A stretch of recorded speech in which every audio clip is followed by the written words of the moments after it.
ओम शांति। आज की मुरली का चिंतन तारीख 4 मई 2024। तो आज के जो बाबा के महावाक्य थे वो बाबा ने हमें चक्रवर्ती राजा या स्वदर्शन चक्रधारी का राज समझाया है। लेकिन मैं जो चिंतन कर रहा था वो इस चीज़ से कर रहा था जो बाबा का आखिरी महावाक्य था मुरली में कि बच्चे ये खेल है, जब तक इस खेल को समझोगे नहीं तब तक स्वर्ग में आओगे नहीं। तो इस महावाक्य को समझने के लिए, इस खेल को समझने के लिए मैं पूरी मुरली का जो बाबा ने मुख्य पॉइंट्स बताया उस पर चिंतन करना पड़ेगा और समझना पड़ेगा कि वो कैसा खेल है और कैसे हम उस खेल को खेल रहे हैं। तो जो मुख्य पॉइंट था वो वही था कि सुदर्शन चक्रधारी बनना, उससे हम रिफ़्रेश होते हैं। रिफ़्रेश मतलब जैसे बाबा ने एग्जांपल दिया, सिंपल एग्जांपल है कि जैसे फ़ैन के आगे अगर बैठेंगे तो रिफ़्रेश हो जाएंगे, गर्मी नहीं लगेगी, तो गर्मी से थकान होती है। तो इसी तरह हम इस युग में जो हम अपना पार्ट प्ले कर रहे हैं, वो पार्ट प्ले करते करते हम स्मृति नहीं रहती, भूल जाते हैं कि हम कौन है, या थकावट होती है, कार्य करते हैं तो बाबा की याद नहीं रहती। तो इसके लिए बाबा ने बोला सुदर्शन चक्रधारी बनो। वो चक्रधारी जो बनेंगे वही चक्रवर्ती राजा बनेंगे। तो जो बाबा हमें पूरा हिस्ट्री मीन्स इतिहास बताते हैं कि हम कौन थे और भारत कैसा था, श्रेष्ठाचारी था, अभी भ्रष्टाचारी बना है, तो श्रेष्ठ था। और फिर बाबा ने बहुत सारी महिमा बताई देवताओं की। विष्णुवंशी मीन्स हम विष्णुवंशी बन रहे हैं, लेकिन उससे पहले शिववंशी बनेंगे मीन्स बाबा के बनेंगे, बाबा की श्रीमत पर चलेंगे तो विष्णुवंशी बनेंगे मीन्स सतयुग में आएंगे। तो जो ये पूरा चक्रधारी का जो राज है, चक्रधारी बनने का राज है, तो वो ये है कि हमें दिन भर, बाबा ने वैसे पहले मुरलियों में भी बताया हुआ है, चाहे साकार मुरली हो चाहे अव्यक्त मुरली हो, उसमें भी हमें बाबा ने बताया कि बार बार इस चीज़ का अभ्यास करना है।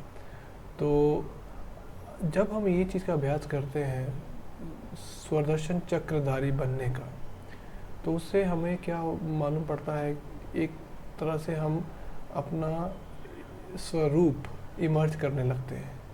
हमारा स्वरूप कि हम देवी देवता का जो हमने पार्ट बजाया वो स्वरूप, फिर हमने पूज्य बन के पार्ट बजाया जिसमें हमारी भक्ति हुई। हमने भक्ति शुरू की, लेकिन अपनी भक्ति हम ही खुद शुरू करते हैं, लेकिन वो पूज्य स्वरूप कि हम कितने पूज्य, कितने पवित्र। और उसके बाद फिर बाबा जब आते हैं तो हमें संगम युगी श्रेष्ठ ब्राह्मण जो हमें बाबा भी बना रहे हैं, क्योंकि देवता बनने से पहले हमें ब्राह्मण वंशी बनना है। ब्राह्मण वंशी बनेंगे तभी देवता बनेंगे। तो उसके बाद हमारा जो है फरिश्ता स्वरूप और अनादि स्वरूप तो शुरू से ही है। तो वो तो हम बाबा के साथ स्मृति चाहे नहीं रहती, हमें कितने वर्षों तक, कितने सात जन्मों तक हमें स्मृति नहीं रहती, वही स्मृति बाबा याद दिलाने आते हैं कि तुम मेरे बच्चे हो, अनादि स्वरूप तुम्हारा है, फिर आदि है, फिर पूज्य स्वरूप, फिर ब्राह्मण संगम युगी ब्राह्मण, और फिर फरिश्ता स्वरूप। तो ये पांचों स्वरूप का अभ्यास करने से, दिन भर बार बार अभ्यास करने से हमारी स्मृतियाँ और हमारे स्वरूप, हम स्वरूप में आ जाते हैं, स्वरूप में रहेंगे, मतलब हमारा स्वरूप हमसे निकल जाता है।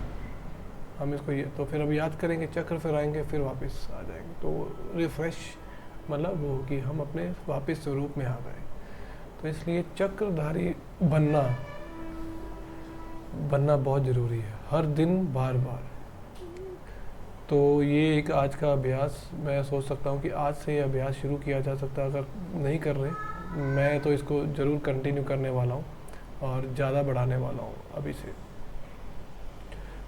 और बाकी अगर कुछ भी पॉइंट हो तो आप ज़रूर शेयर करिए। और मुझे यही खेल का जो बाबा ने महावाक्य था उससे यही समझ लगा है कि जो सुदर्शन चक्रधारी जो हमें जो बाबा ने सिखाया हुआ है, मतलब वो उसकी कितनी इम्पोर्टेंस है।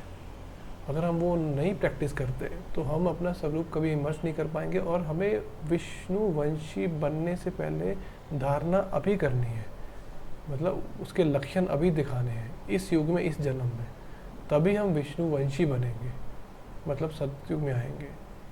तो ये जो मेन अभ्यास है, बाबा की याद तो है ही है, वो तो निरंतर है, बट जो ये अभ्यास है दिन भर बार बार 5 से 8, 8 से 10 बार अगर हो तो मुझे लगता है कि हमारी स्थिति श्रेष्ठ से श्रेष्ठ बनती जाएगी। तो इसी से हम इस युग और इस जो हमारी तमो प्रधानता स्टेज है उससे सतोगुनी बनना शुरू हो जाएंगे। तो स्वर्ग में आना मतलब सतोगुनी बनना। तो हमें 16 कला संपूर्ण की डिग्री जो है सर्टिफिकेट लेना है, तो वो तभी ले पाएंगे अगर ये हम इस तरह की लक्षण, इस तरह की धारणा करेंगे। तो इसलिए बाबा का मेन टाइटल, जो मेन बाबा ने महावाक्य बताया वो यही था कि तुम्हें अब सब कुछ छोड़ सिर्फ और सिर्फ जो लक्ष्य दिया हुआ है वो धारण करना है। वो धारण बहुत ज़रूरी है। उसको मतलब समझ लिया, किया नहीं तो कोई फ़ायदा नहीं होगा। तो धारणा पे बाबा ने आज जोर दिया है। और हमारी जो है रूहानी स्पिरिचुअल यूनिवर्सिटी है, इसका हमें पता होना चाहिए, बार बार स्मृति रहनी चाहिए कि इसमें हम सूर्यवंशी घराने के बनने, मतलब उन घराने के बनने के लिए इस यूनिवर्सिटी में पढ़ाई कर रहे हैं। तो ये बहुत श्रेष्ठ और बहुत ऊंची यूनिवर्सिटी है। स्वयं परमात्मा पढ़ा रहे हैं और कोई नहीं पढ़ा रहा, स्वयं परमात्मा पढ़ा रहे हैं। तो यूनिवर्सिटी का बाबा ने बताया। फिर उसके बाद ये सुदर्शन चक्रधारी से चक्रवर्ती राजा बनने का बाबा ने बताया। और जो इसी चीज़ का बाबा ने एक उदाहरण भी दिया है कि जैसे श्री कृष्ण है, उनको सुदर्शन चक्र दिखाते हैं, विष्णु को भी सुदर्शन चक्र दिखाते हैं, कभी कभी लक्ष्मी को भी दिखाते हैं। तो वो यही है कि उनका सही मतलब क्या है, बाबा कह रहे हैं वो समझना चाहिए कि ऐसा नहीं कि वो एज ए हथियार या किसी का एज अ अस्त्र दिखा रहे हैं किसी को मारने के लिए। ये जो है सारा है ये लक्षण जो उन्होंने लक्षण दिखाए अपने पिछले जन्म में, जब वो बने उसके पिछले जन्म में जब बाबा ने उनको अपना बनाया, उन्होंने सुदर्शन चक्रधारी बनने की पूरी अभ्यास करके वो धारणाएं, उन्होंने पूरी धारणा मूर्त बने और फिर स्वरूप में मर्ज किया। फिर उन्होंने सारी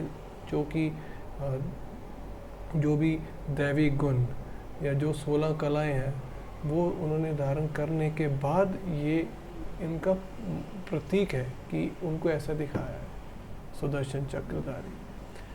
तो हमें चक्रवर्ती राजा बनना है। बाबा कभी नहीं कहते कि आपको प्रजा में आना है। बाबा कह रहे मैं पढ़ाता ही हूँ राजा बनाने के लिए, राजाओं का राजा, विश्व राजन बनाने के लिए। तो ये पढ़ाई राजा बनने की है, पढ़ना हमें है। बाबा पढ़ाने वाला है, पढ़ना हमें है। खेल को समझना भी है और अभ्यास भी करना। तो समझ हो गई कि हमें ये चीज़ करनी है, ये चीज़ नहीं करनी, लेकिन जो चीज़ करनी है वो हमें करनी है। तो ये बाबा आज की मुख्य जो पूरी मुरली थी, बाबा ने इतिहास, सतयुग, कलयुग का, भारत का उथल पतन कैसे होता है, फिर सुदर्शन चक्र का मतलब क्या है, और स्वर्ग में हम कैसे आते हैं, स्वर्ग में आने के लिए कितने जन्म लेते हैं, और जो भी यहाँ पर मनुष्य अभी है वो कैसे कैसे आगे मतलब कब वो इस सृष्टि पर आएंगे, किस किस रूप में आएंगे, ये भी सब बाबा ने हमें इस मुरली में बताया। तो ये खेल है और हमें ये खेल समझ के, जैसे तो साक्षी होके देखना है, बट साक्षी होना है बाकी चीज़ों से कि कोई भी इस दुनिया की चीज़ हमें अपनी तरफ अट्रैक्ट ना करे, कोई संबंध कोई वस्तु, व्यक्ति, ये चीज़ों से हम आकर्षित ना हो, तो उसके लिए हम साक्षी होकर रहें। लेकिन जो बाबा की श्रीमत है, जो हमें डेली पढ़ाई जो हम पढ़ रहे हैं, उसका उसका अभ्यास मतलब चिंतन के ऊपर फिर धारणा, जो बाबा पॉइंट्स देते हैं कि ऐसा करो, ऐसा बनो, ये सेवा करो, तो उदाहरणा और वो प्रैक्टिस, तो ये चीज़ें हमें करनी है, इस पे हमारा एफर्ट है। तो इसलिए बाबा कहते हैं बाकी जगह से अपनी बुद्धि को हटा लो, रहते हुए भी उनको उनमें उनके साथ रहते हुए भी तुम्हें उनके बारे में कुछ सोचना नहीं है, चिंतन नहीं करना है। चिंतन सिर्फ एक ही चीज़ का करना है, जो बाबा रोज़ हमें पढ़ा रहे हैं कि आज मेरे लिए बाबा ने क्या बोला। ये सतयुग का जो खेल, ये पूरा स्वर्ग में जाने का खेल है, या पूरा सृष्टि चक्र है, ये खेल क्या है, क्या मैं इसको अच्छे से समझ पाया हूँ? सुदर्शन चक्रधारी बनना मतलब क्या है? मैं सुदर्शन चक्रधारी बनने का, स्वदर्शन का अगर मैं प्रैक्टिस करता हूँ तो उससे क्या होगा? उससे मैं सुदर्शन चक्रधारी या चक्रवर्ती राजा कैसे बनूंगा? तो ये सारे क्वेश्चन।